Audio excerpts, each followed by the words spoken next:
Hey everyone, it's Ruger. Doing a video on year two, how that went for us. We started back in August 2020.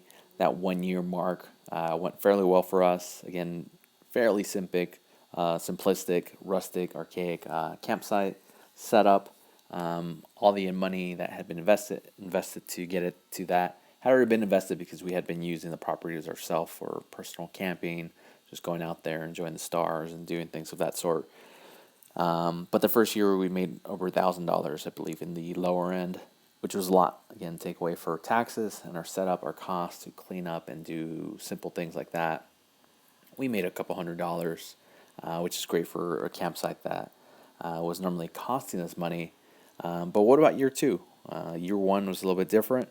A lot of places, especially here in California, Los Angeles County, had closed off their campsites. So, Hipcamp still allowed.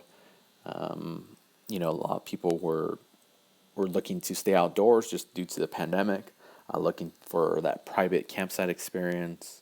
But let's take a look at year two.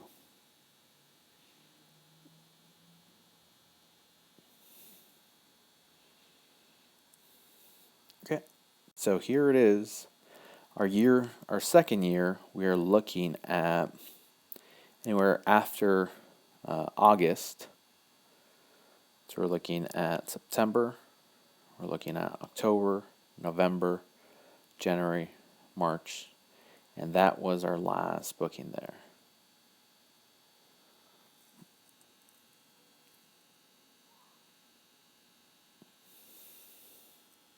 Okay, so just looking at these numbers, you can see year two didn't go as well. The top left, the payout to date, that has been, ever since we started Hipcamp. As you can see, we're not retiring anytime soon with this cash flow, but it's good. Again, this lot that we have, this vacant land, was costing us money, and yeah, it's nice to go out there and camp, and not have to pay for a campsite.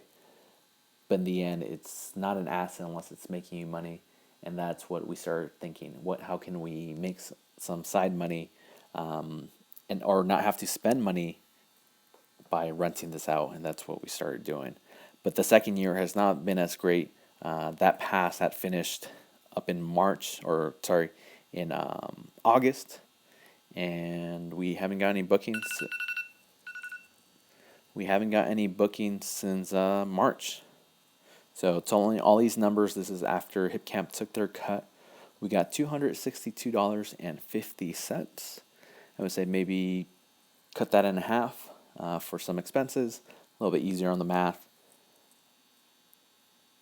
And we were looking at about 131 easily profit, if not more, just for simple math purposes. But when we cut that in half, we are looking at the taxes that we pay. We are looking for some cleanup issues or some small maintenance having to go out there. But I would say we are about, a little bit above $100 in profit this year, which, I'm glad that the taxes have been covered. I'm glad that our expenses to maintain the property have been covered. But compared to the year before, where we were in the $1,000 range, this second year wasn't as good. And as I mentioned earlier, the state has, for the most part, reopened campsites. People feel comfortable going back to crowded campsites or Airbnbs and other things like that. There's no restrictions on movement. A lot of people that were working remotely and kind of traveling the U.S. as they were working are no longer working remotely. For longest, I had so many people going from up north here in the Pacific Northwest going to Arizona, and as they moved, I had a handful of people use my property as a pit stop, either going into Arizona or going to those other states. And I think I would kind of say all that is related to that remote work and being able to work from the road, and maybe moving out of the state, right? California, Washington, Oregon. A little bit pricier states than some in the Southwest or even just general South. But looking at these numbers, it's definitely not the best, but it's not the worst. We could have not had any bookings, but we managed to have, let's see, 1, 2, 3, 4, 5, 6, 7. We had 7 bookings. It's not too bad. The numbers kind of work out to one every 2 months. That is fine with me. Again, when people don't stay out there, yeah, we'll still check up the property or maintain it, but not as often, especially since no one's there. In theory, no one should be using the place or trashing it, or we shouldn't have to restock up on whether it be charcoal or firewood, clean up small things like that. But I just want to share this because, I don't want to make it seem like we are making all this money from Hipcamp. Hipcamp is a good alternative if you're looking to, kind of use your property. If you're not making that money, use it, make that a little bit extra money, have the taxes paid for, have a little bit, treat yourself to a nice dinner, treat yourself to some, nice Christmas present or something of that sort. But I'll make another video of why I think, our site is not the best. Again, this is something I bought just out of the blue.